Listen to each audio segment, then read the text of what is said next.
Good morning, Port Harcourt City. Good morning, River State. How you doing? Yes, it's a brand new week, which means that we have a fresh page, we have a fresh start. So you decide how you want your week to be, okay? I feel like everything starts from here in our minds, and then we are able to conceive how we want the week to go. I hope you had a lovely weekend as well. Restful, peaceful, safe, very, very important. All right. My name is Antonia Arcibel, and you're listening to The Economy here on Wish 99.5 FM, your daily insight into the forces shaping Nigerians' growth story. Again, my name is Antonia Arcibel, and today we are turning our focus to a growing call from industry leaders. The Manufacturers Association of Nigeria and the Dangote Group urging the federal government to enforce and strengthen Nigeria's procurement laws to favor locally made goods. It's all about the Nigerian First policy and why turning that idea into law could be a turning point for local manufacturing. So, at the just concluded 53rd Annual General Meeting of the Manufacturers Association of Nigeria, both MAN and the Dangote Group called on the federal government to give legal backing to the Nigerian First policy. They say it's time for the government, ministries, and agencies to prioritize Nigerian made products when spending taxpayer funds, not just as a slogan, but as a law. According to Dangote Industries, if the policy is truly enforced, it could guarantee that at least 65% of all government procurement goes to local manufacturers, a move that could stimulate production, create jobs, and strengthen the naira. Now, this is why this conversation is very critical. Nigeria's manufacturing sector contributes less than 10% to GDP, despite having enormous potential. When government contracts and supplies are sourced abroad, billions of naira leave the economy, money that could have supported local factories, engineers, and small businesses. By enforcing local content in procurement, we're building a demand for Nigerian products, we're encouraging industries to expand capacity, we are also creating jobs and conserving foreign exchange. But MAN is warning that policies without enforcement won't deliver. The group wants clear penalties for ministries and contractors who ignore rules, local content rules. Again, yes, this is our topic this morning on the economy. Very, very critical conversation to be had. And obviously, I will not be doing this alone. I have in the studio with me one of our very favorites, one of our very brilliant minds, Mr. Kechuku Chuku. Good morning, sir. Good morning, Antonia. Good morning, Port Harcourt and Rivers people. Good to be here with you. Always a pleasure, sir. Absolutely. How was your weekend? It was fine. It was fine. A little bit of, busy, but all the same, it was fine. At least it was busy in a different direction than the usual weekly activities. I like that. I like that. At least you had some sort of stimulation in a good way. Absolutely, yes. Not too tough, not too working load, but very, very important. Yeah. And there was opportunity to relax. Oh, thank you. Right, very, very important. Coming from me that I look good must really mean I look good. Obviously, you do look good. Thank you. All right, so back to our conversation. MAN and Dangote accent that the Nigerian First policy of buying made in Nigerian goods should be gazetted and made into law, because this will enforce the ministries to procure locally made goods instead of sending this out or outsourcing this contract. I mean, one more thing that should have been the norm. That should have been the way forward, considering that the federal government, the ministries, whoever, keep clamoring for investors to come in here to invest, keep clamoring for foreign investment and all. So the little investors that we have in Nigeria, you think that they will support them, not just by mouth or word of mouth, by going as far as ensuring that these ministries, at least the federal government, they themselves will procure from our local manufacturers. Do you think that MAN and Dangote accent that the Nigerian First policy or buying made in Nigerian goods should be gazetted, should be made into law, so that whoever faults it or whatever ministries fault it can pay the penalties for breaking such a rule? Do you think it's a step in the right direction? Ordinarily, one would say yes, that is a step in the right direction. But if you consider the state of laws in Nigeria, that laws most times are not even followed or implemented. So I think the key thing there is asking for enforcement, whether it remains as a policy statement or it is built as an act of the National Assembly, which makes it become law. The most important thing is the enforcement, because if you go through that statement, the presentation by Dangote himself, if you look at it, he talked about the Procurement Act. You see, that Procurement Act would have, or would be seen to be a fine document. But in spite of that act, we still have, to be sure, some of the corruptions we see in ministries and others comes because some of these things are not followed when you come to bidding and all those. So the most important thing for me is not even just making it a law, just like the Procurement Act is a law, yet most time it is bypassed to do the bidding of those who want to achieve whatever they want to do. Because if you follow that act, it will ensure transparency, it will ensure competitive bidding. But because it is not followed, you see a whole lot of things happening in awarding of contract by government. So the most important thing is enforcement, not just making it into law. Is it proper to make it into to make a law out of it? Yes, but most importantly, beyond making a law out of it is enforcement. I mean, like you said earlier, it would have been the norm. Without law, one would have naturally thought that government agencies, ministries, and parastatals source whatever materials they need to do their work locally. The only reason they shouldn't make a local purchase is where there is a justifiable reason or maybe unavailability of that particular material locally, maybe where you can't find its equivalent locally, then you can go outside because it's essential for you to do. But ordinarily with that, I mean, this is government. This is the same government that over time of successive governments have talked about made in Nigeria goods. Even before this era of protectionism, you have heard of goods made in Nigeria goods, let's patronize our own. How many of our governments, I mean, that's why I said even without it being law, even the persons in government, without the ministries, the persons in government would have even used themselves as an example by wearing made in Nigerian goods, clothing, eat made in Nigerian food, school, attend made in Nigerian schools, that is have their children attend schools in Nigeria, attend made in Nigeria hospital. And that, I mean, even where if they have been very focused about promoting local goods and services, even where there seems to be no available service, they can use their good office to ensure that, okay, much as I obtain this treatment outside now because there is no availability, but it should be a case that in the next few years, anybody who needs this service can find it in Nigeria. That is, if they have even been considerate of the ordinary person who may not have the ability to seek such products outside, but that is not the case here. So the most important thing is having a mindset that would enforce that policy, whether it becomes a law or it remains a policy statement. Can it be enforced? It can't be enforced, but will it be enforced? That's where the big question mark. That's a very big question, a critical question as well. Now, I wanted us to look at the challenges, but before that, let's look at, from your statement, let's take it from there. How do we ensure the enforcement, whether as a policy statement or as a law? How do we ensure that our local industries, local businesses, they get, they get the attention it needs, not just attention, the government agencies, because they say charity begins at home. You cannot ask or demand for what you yourself is unable or unwilling to give.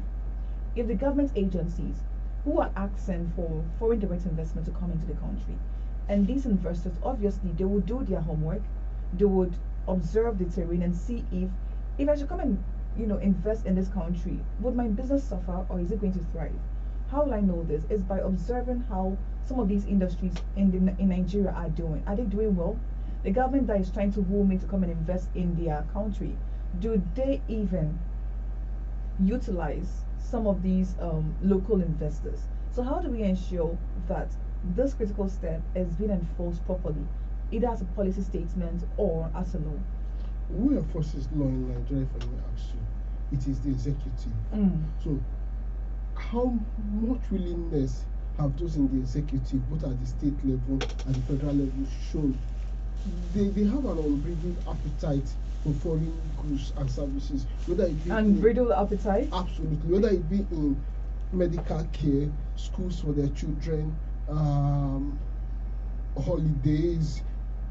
I mean, we were all in this country some time ago. Something as simple as a graphic design for that imaginary airline. It was done by a foreign company. That just the logo was launched abroad.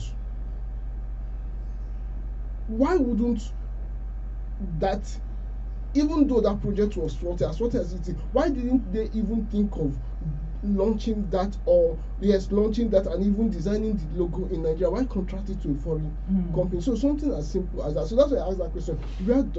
Who enforces the law? So as far as we have guys who have unbridled appetite for foreign goods and services, it will be difficult to enforce. If these guys are genuinely interested in promoting made in Nigeria goods, you will see it in even their dressing. Look at the USA now, the President Trump era, which has given rise to global resurgence of protectionism. One of the things he's saying is that some of these companies, if you want to, gain a place in America, come and open shop in the country. Now, you see, here we are not even talking of, let's even talk about our locally made, the ones that already exist. We have one or two car makers in Nigeria. How many government cars? Good question. How many government officials use that locally made brand? Vehicle, I have seen in government officials credit to some of them, and even some private organizations purchase that. Yes, purchase it. But most of the time, even the government, just when they purchase, you see it packed. Yeah. Why don't they?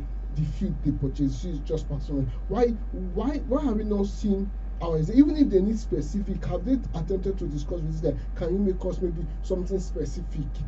Why don't they patronize that locally made? A very brand? good question. Yeah. Why don't we patronize locally made hospitals?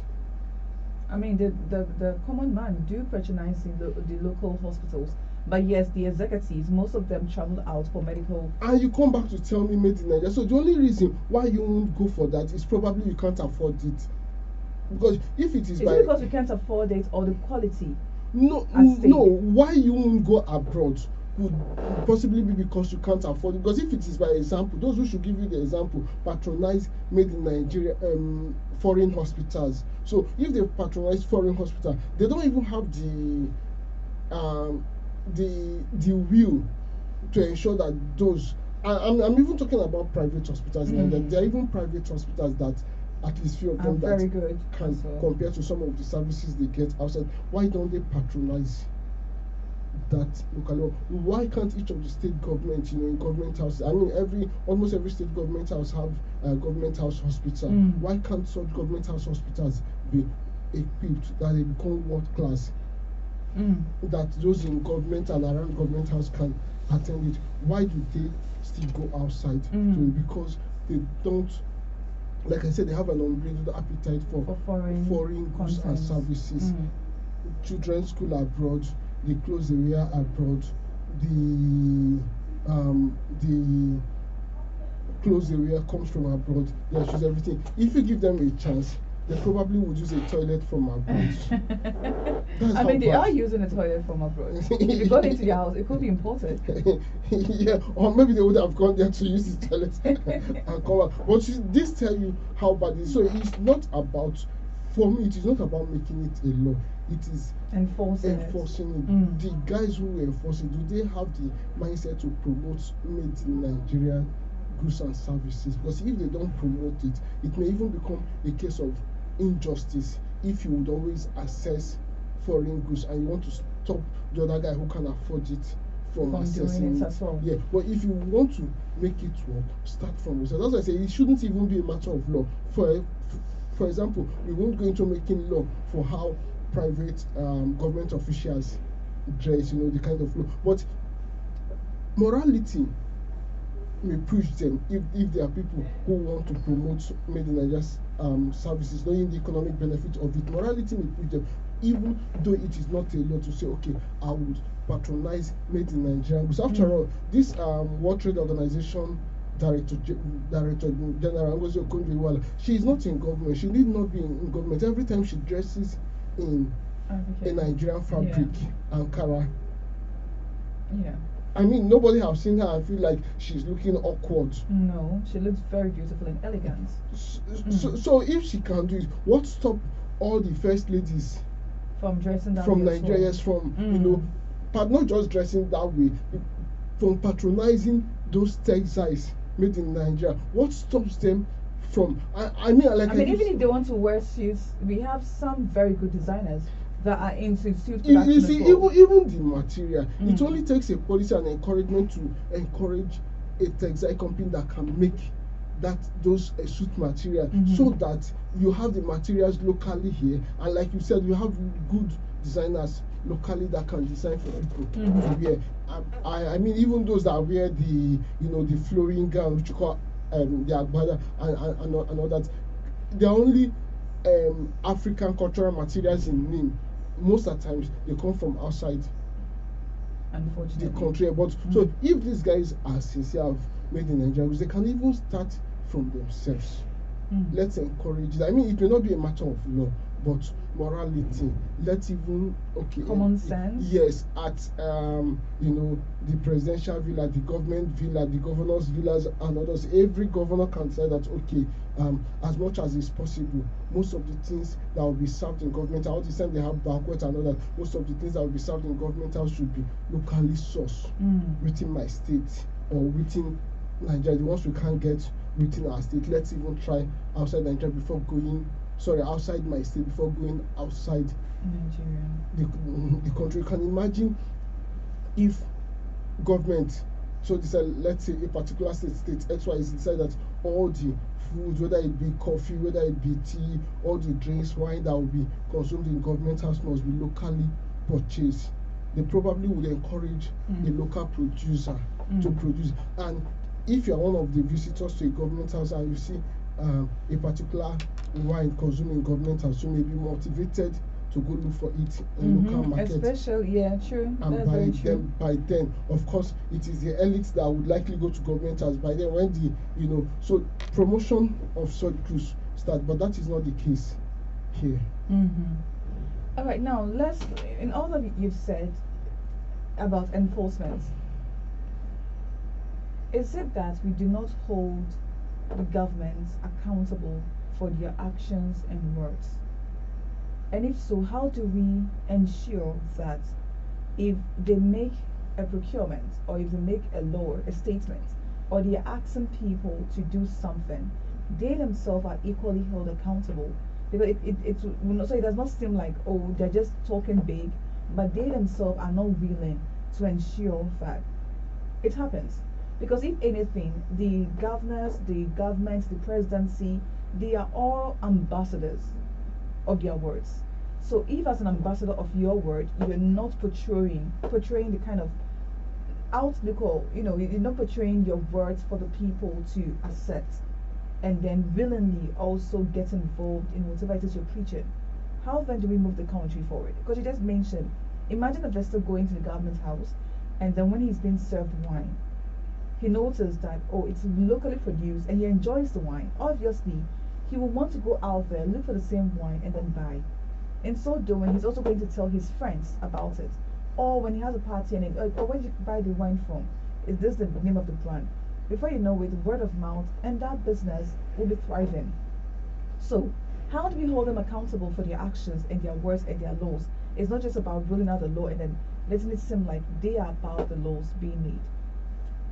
You see, like I would always say, until we have people who would see development of the country as a primary cause and not a secondary cause. For most of these guys who govern us across boards, development, is just like school courses. When you're doing a program in school, you have your major courses, you have the minor or elective courses. For most of these guys, unfortunately, development is elective. It is not a major course. It is not a compulsory course of action for them, whether it be economic development or not. It is not a major course of action for them. And unfortunately for us too, we have also been dragged into that level. When we think of choosing leaders, the average Nigerian person is thinking of the guy who plays politics better, not the guy who would offer development better. So until we begin to rethink our leadership recruitment process and the kind of persons we recruit, until we begin to ask critical questions, until we begin to hold accountable through election, that calls for free and fair election. By one of the criteria I would even consider voting for is that the things you promised you would do, you did. You did, or in your first, whether it's be your first tenure or your first assignment, you have had previous assignment and all that. Did you do the things you are going to do? Then issues of law. How did you fare in enforcing in law enforcement? That is also when the people feel like the law is something good for them. If we have had a leader who in his previous assignment, whether in the same position or previous assignment at a lower level or different constituents, how did he fare? These things do they bother for example, we're talking of made in Nigerian goods now, and you're contesting, and we notice and we ask you such question when you were let's say governor of XYZ state or a senator, what did you do to promote this? We look at your record. Until you begin to do those things, you won't hold them, because that's what accountability is all about. Yeah. What you did before, where are you coming from, how did you handle the positions you handled, how did it affect us, how did our commonwealth fare under your control? I mean, your previous assignment may not have been a commonwealth that comprises all of us, but at least how did the commonwealth of that session you handled, how did their commonwealth fare under you? The critical issues, we are talking about unemployment. What did you do about employment and unemployment? We are talking about made in Nigeria goods. You were governor, local government chairman, whatever, in a constituency that produced so what did you do to encourage that? What did you do to patronize? What is your now when we talk of maybe a medical history, not just be your health, how much of locally made goods do you patronize? How much of a Nigerian are you beyond the historic? Shows in how you patronize. You can't be somebody who, like I said, have an unbridled appetite for everything foreign, and we want to trust you to promote made in Nigerian goods. It will not work. You can't be somebody who have lived the better part of your life flaunting the laws. You have been a serial traffic offender, and this is where a record also come. We have the record. You have been convicted severally. For example, you have been fined, maybe not a conviction. You have been fined severally for traffic offense. How would that play out when we give you this next assignment you are supposed to go? What has been your take? What is your take? What is your think pattern, your thought pattern on particular issues? Until we begin to probe such things, we probably won't get it. We will have those who keep, when they attend seminars, they say, made in Nigerian goods. Beyond the seminar, I mean, the guy, even at the seminar here, he's talking about made in Nigerian goods from head to toe is foreign. Even when there is an alternative the irony to those things he's talking about. I mean, for the average person, we can excuse the average person. If, for example, the guy in the street is wearing all imported goods, you may say, okay, maybe that's what is available in the market. But this is a policymaker. If I were the policymaker, even if when I start out, so certain items I use are not available locally, I should begin to think, how can we make this available locally? Yeah. I give it to a former Nigerian footballer who had a particular health issue. After having that treatment, he made an effort to ensure that people could afford it locally, and by his effort, some people has been able to afford treatment locally, or being sent outside the country for treatment. But the thing is that what I'm drawing out of that is empathy. He knew that, if by virtue of his position he could easily afford that treatment, what of those who didn't have that opportunity? If he didn't have that opportunity, what would have become of him? So he tried to say, okay, let's make this thing available locally. Let's create an access. It's about creating access. Let's create an access for people locally. Those who are not privileged, who may not be privileged to be where I was when I had this case. Let's create an access for them. He may not have been able to solve the problem of everybody, but even if it be 5-10 people that have benefited, he still did something from that foundation. Yeah. So you can imagine if every government official, at least those in the executive position, had made effort to say, okay, maybe you suffer from ailment A, B, C, and you couldn't find the treatment outside, we can forgive you. But having become, held that position you had, and it's in your place to make such policy and provide such services, you can think of, okay, what of that guy that voted me? If he suffers from this thing I'm suffering, how would he fare? Because obviously he can't afford the treatment outside the country. So can't we do something for him locally, so that anyone, because at times some of these ailments that take them abroad, they are not class specific, they are not ailments for politicians, they are not ailments for the rich. So the ordinary person can also fall victim of such ailments. So if that ordinary person who can't afford it have this ailment, what do we do to ensure that his only option is not going abroad, which he obviously can't afford? And from there we drive it there. Having brought it local, what do we do to ensure that his only option is not coming to Abuja, coming to Port Harcourt? How do we trickle it down, and how do we even make it affordable beyond affordability? Talk of accessibility and affordability. So you're beginning to drive local services.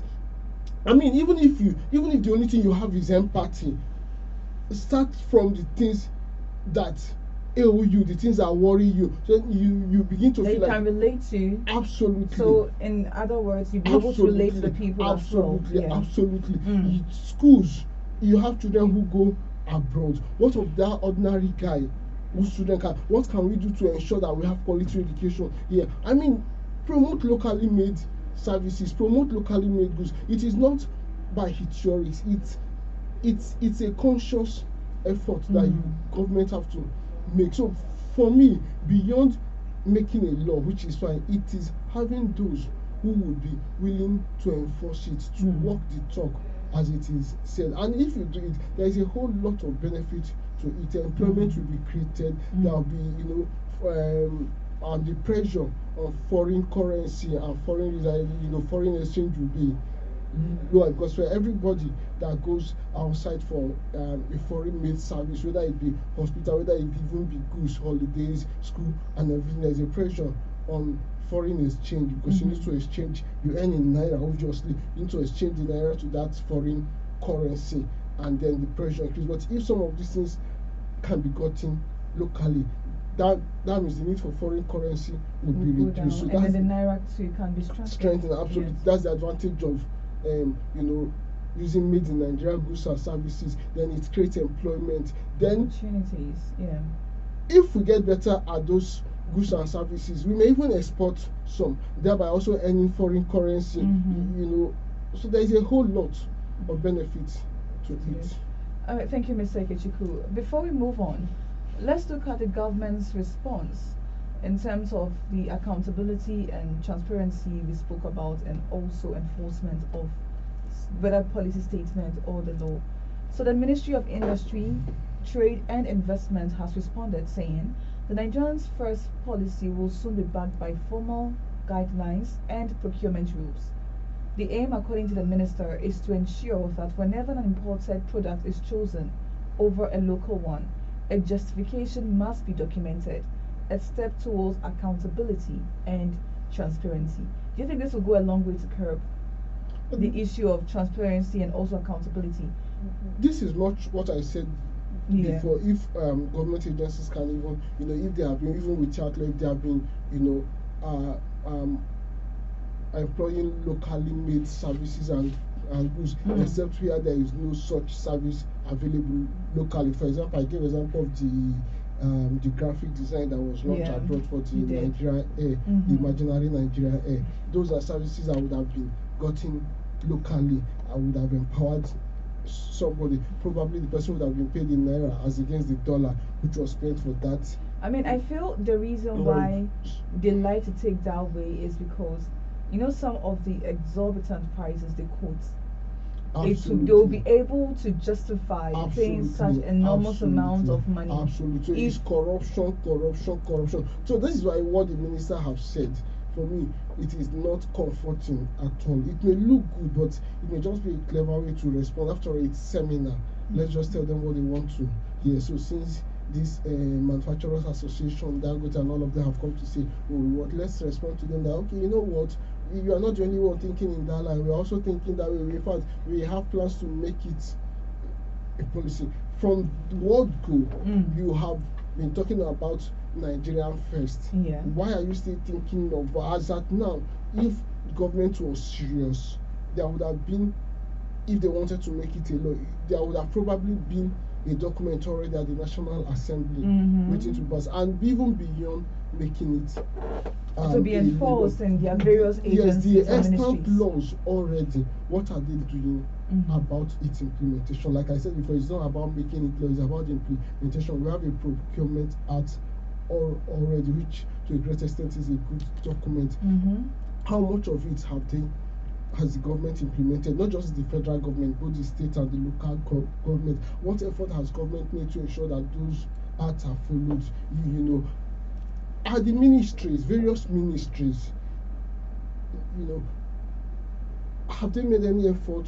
I mean, when they think of, say, buying a photocopier, for example, does this cross their mind to think if that item can be gotten locally, or their mind just go to Walmart and every other shop they can find abroad just to, you know, get it? So it starts from there, even before it becomes a law. What is their practice? I mean, they don't need a law to make it a standard practice, just for this love of the country, that okay, we want to buy, for example, papers, and we use this much papers every year. These papers we use are always imported. I mean, they may not be the one importing it directly. They buy from importing, you know, they buy from the sellers in the market, but they obviously know that these papers are imported. Has it crossed any of their mind that, oh, this paper we use and all those things, what can we do to even have it produced locally? I mean, it may not meet the same, may not be in quality standard like what you import, but at least let us, after all, it's for our local use here.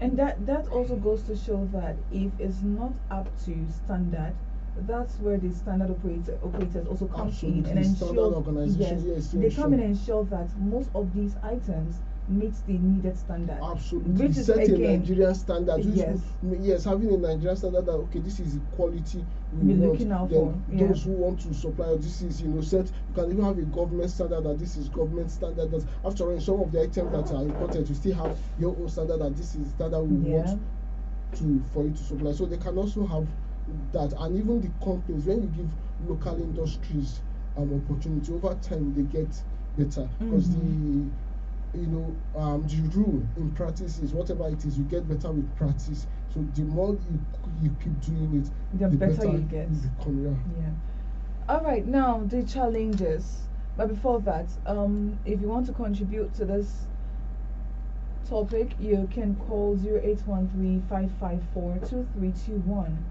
0813-554-2321, or 0912-863-0377. 0912-863-0377. Do you feel that having the locally procurement law being made into law, where government agencies are mandated to procure from the local industries, local businesses, and should they default, they will face penalties, they will face sanctions?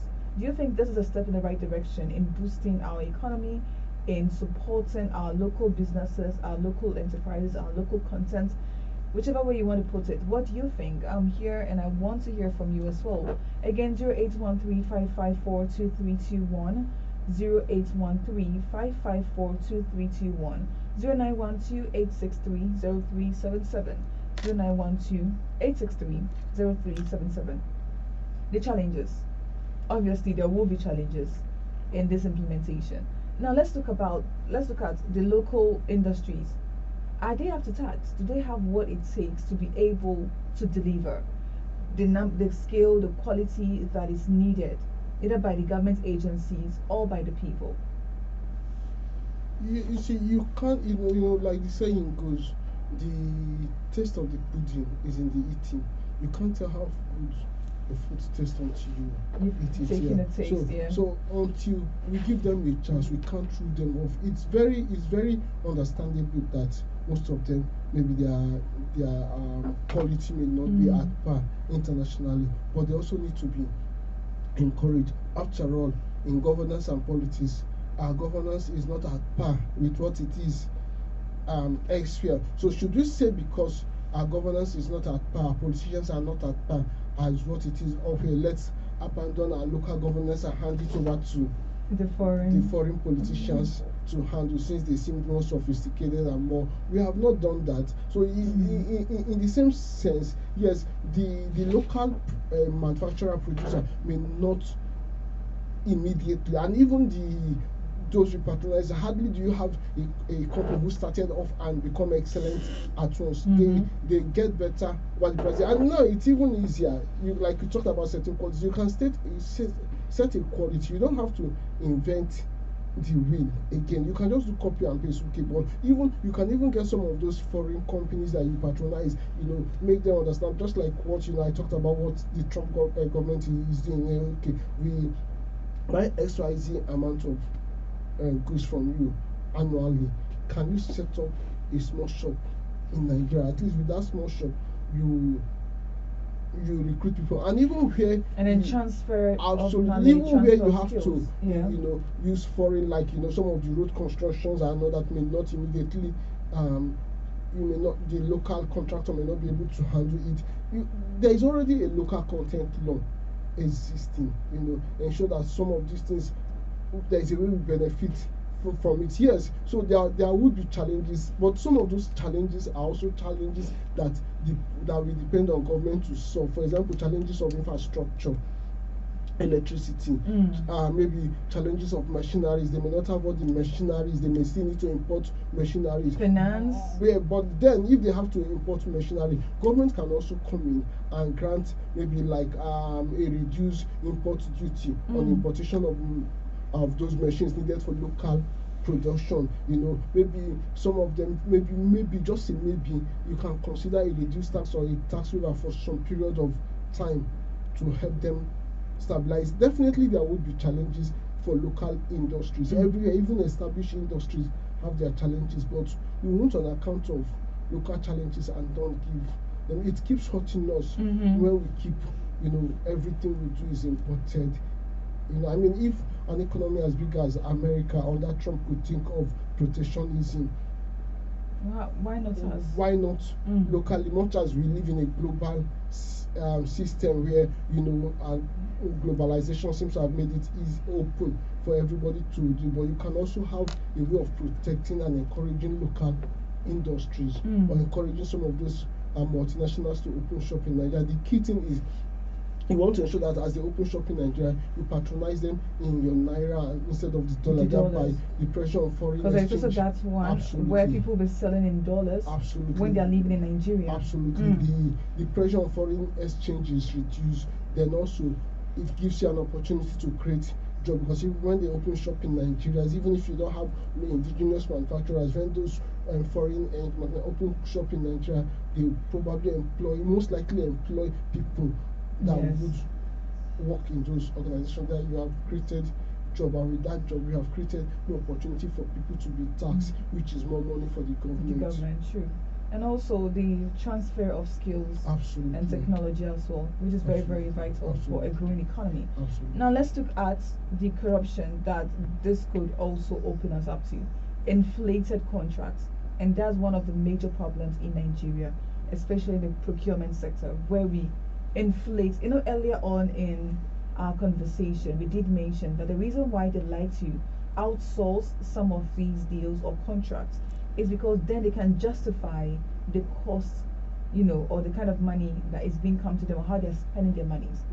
But even here as well, we do have situations whereby local contractors inflate their prices due to corruption, either from deals made internally with the agencies, the ministries, whoever it is that is in charge.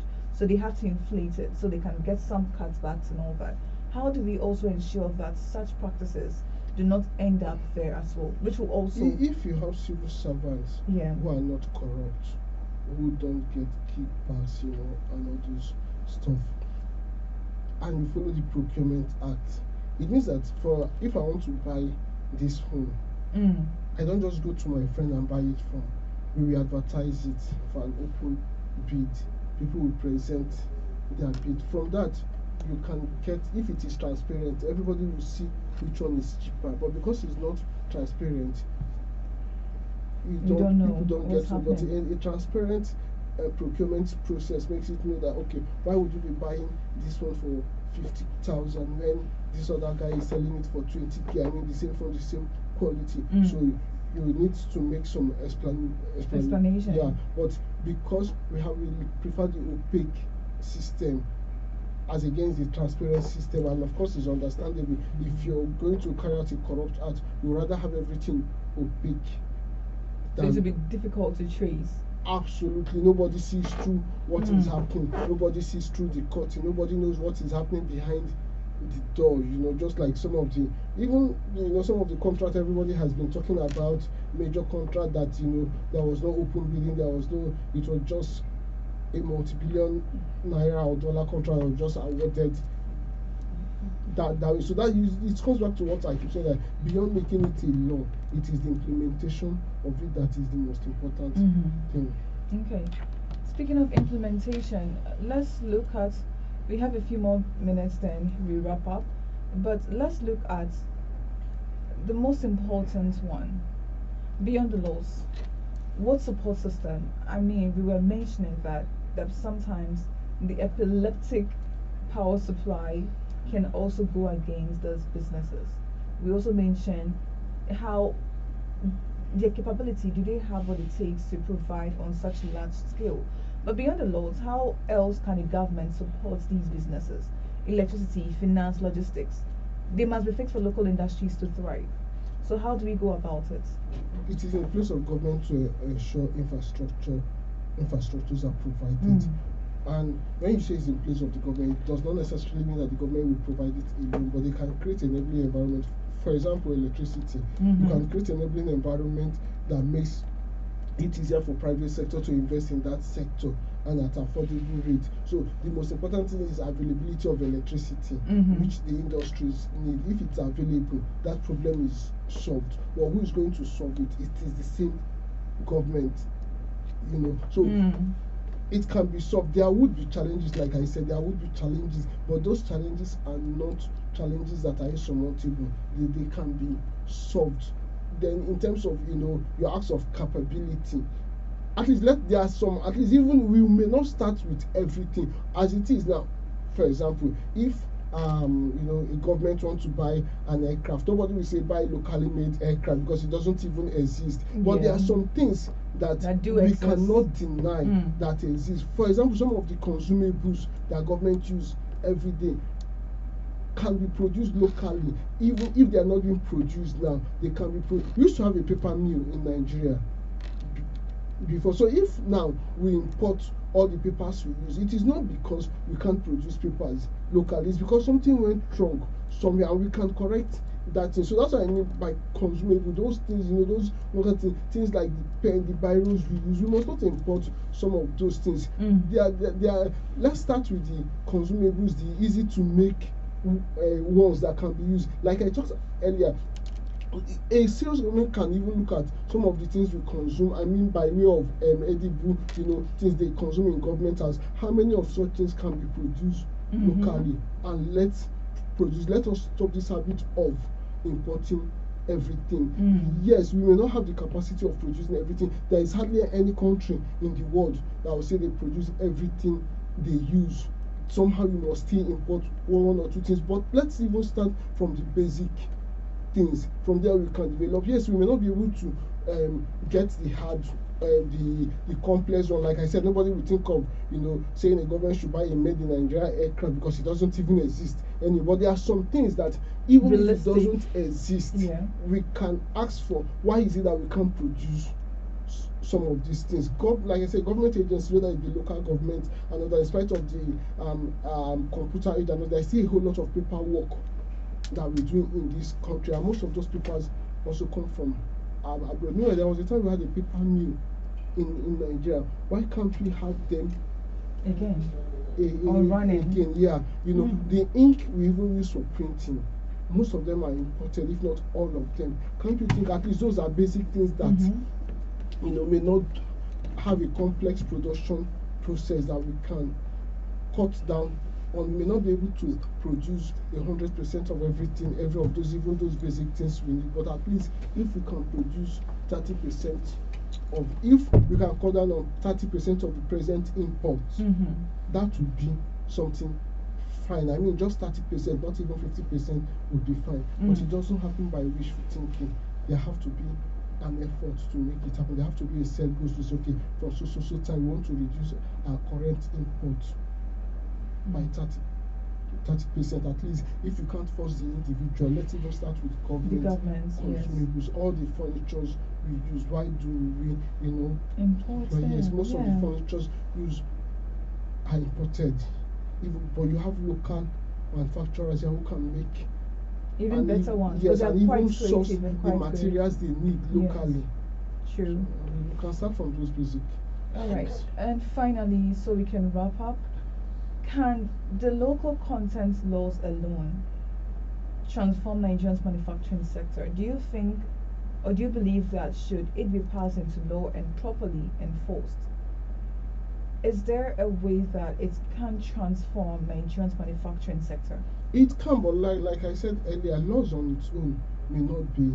Yeah, but when properly enforced. Yes, it's the enforcement. So you need the right kind of mindset to make it work. It is not enough, like I said, beyond making you know, Nigeria first, the policy becoming a law. The most important thing is the enforcement. You have to show a willingness to enforce it, like we have the Procurement Law and many other laws that are not being enforced. You know, so it starts with the willingness to even enforce them. Have we shown the willingness? Have we shown our like for locally made goods? Have we shown, you know, most people that can afford it, they have a taste for locally made goods. At times it is not even because those items are bad.